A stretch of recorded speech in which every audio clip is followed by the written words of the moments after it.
All right, so we have our wrestlers in, we've done our registration, we've verified with coaches that the list of wrestlers we have is accurate, and now we're ready to create our scramble pairings.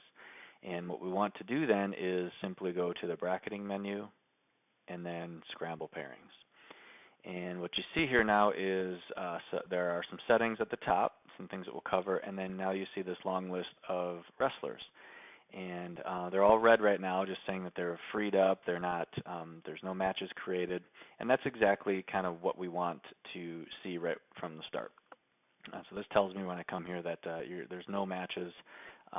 If I went to the bout schedule, we wouldn't have any bouts here. So that's just kind of a double check.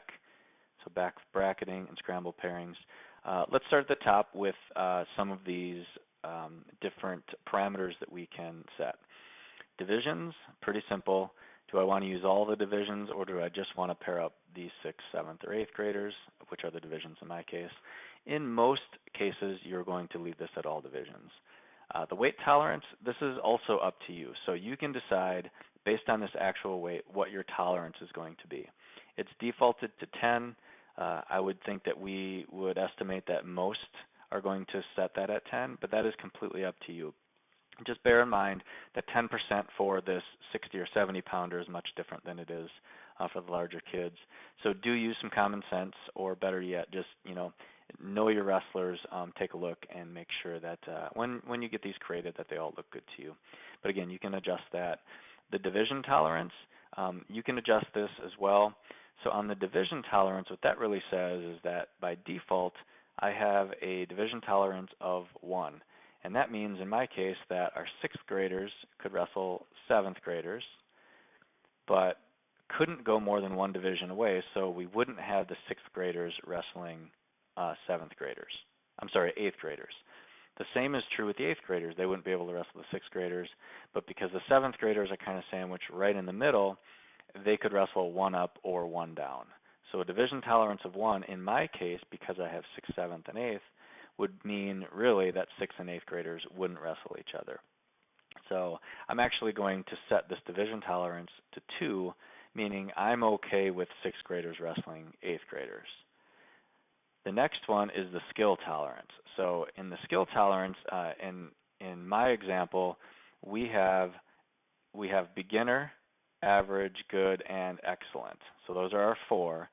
The skill tolerance tells me, or tells the system, that if beginner is our first and lowest skill level, that he or she is only going to be able to wrestle beginners or average wrestlers because it's set to 1. It won't go 2 away.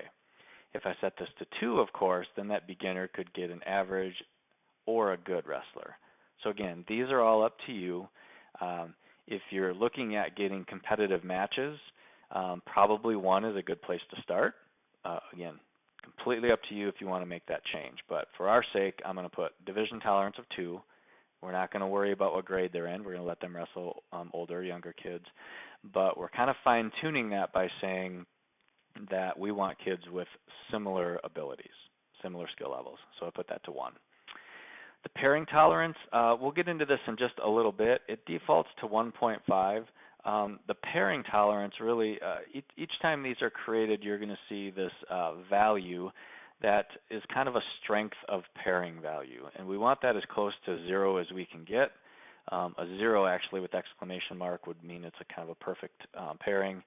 But if we get to 1.5 or above, that means that these kids maybe are, quite a bit different in weight and also in skill level, whereas something closer to 0 would mean those things match up, pretty closely.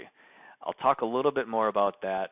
That number is important for you to keep an eye on. If you have specific questions about how that works, feel free to contact us. But for the most part, you leave this at 1.5. Most of the time, you're going to get really, really competitive matches here. And then these final things, desired match count and allowed match count, I want most of my wrestlers to get 2 matches. That's our target. If we can get everybody out of here getting 2 matches, that's great. But we'll also allow some wrestlers to get 3 in an effort to get almost everybody 2. If you put this to 2 and 2, it's going to limit just a little bit. If I had 3 here, maybe I could have my desired match count higher. Again, depends on your application.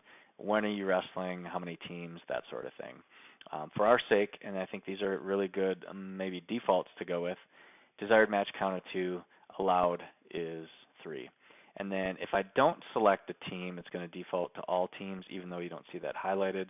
Again, by default, the system is going to use all the teams to match them up. So again, you want to adjust these ahead of time, kind of take a look and see what what fits your needs. But once you're ready to do that, there's a couple of things based on these tolerances. I could view the possible pairings if I click here.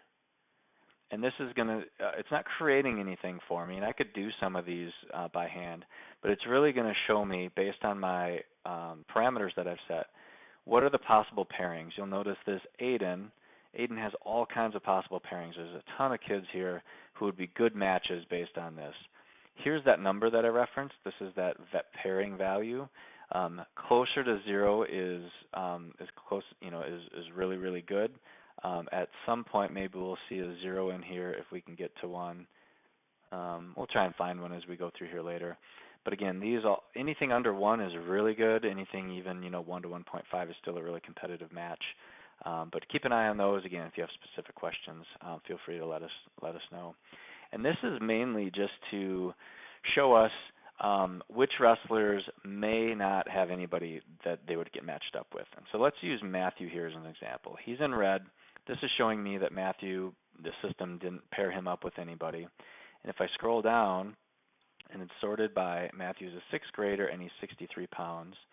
If I scroll down, I want to look for other reds just to see, get an idea of who we might have here that might not have matches as well.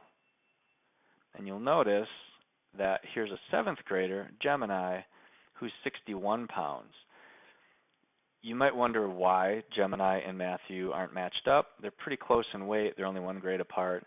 But this beginner and Matthew being marked as good is more than 1 skill tolerance apart. So it's saying, yep, those 2 are not going to match up. Here's what I can do, though, and this is where you need to know the wrestlers, you need to know the people in your event. Let's say I want to create that matchup. I talk to Matthew's coach, I talk to Gemini's coach. Yep, let's have that match. I'll just click pair next to Matthew, and then also we'll scroll down and get to Gemini, and he's red, so we know where he is, and I'll click pair. And now you'll notice when this reloads, we have that match. This is bold. Matthew now is wrestling against. We've created a match there with Gemini. So again, that's a way that you can force pairings. Maybe there's a particular match you might want to see. That's how you could do that. The other thing we can do is, and I'll do this right from this page, we can use this don't pair. Let's say that we have, let's say that this Savannah and Presley, maybe they're cousins, or maybe they've wrestled 5 times this season and the coaches don't want them to wrestle. I can do the similar thing, click don't pair next to Savannah, I click don't pair next to Presley, and this is just saying, yep, this is you're sure you don't want to pair them up, and I would type correct.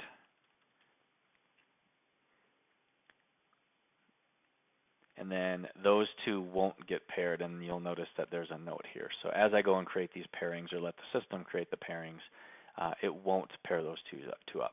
So I'm going to verify. Once this page reloads, you'll want to make sure that these didn't change, which often they will. I know that I set my skill tolerance to 2, and the only other change I made was that I'm allowing 3 matches. So I can go through, I can make those manual adjustments, but in most cases, I'm going to be able to come here and I'm going to click auto pair. So it's the button right there. Based on these parameters, here are the matches. You'll notice most people are getting 2.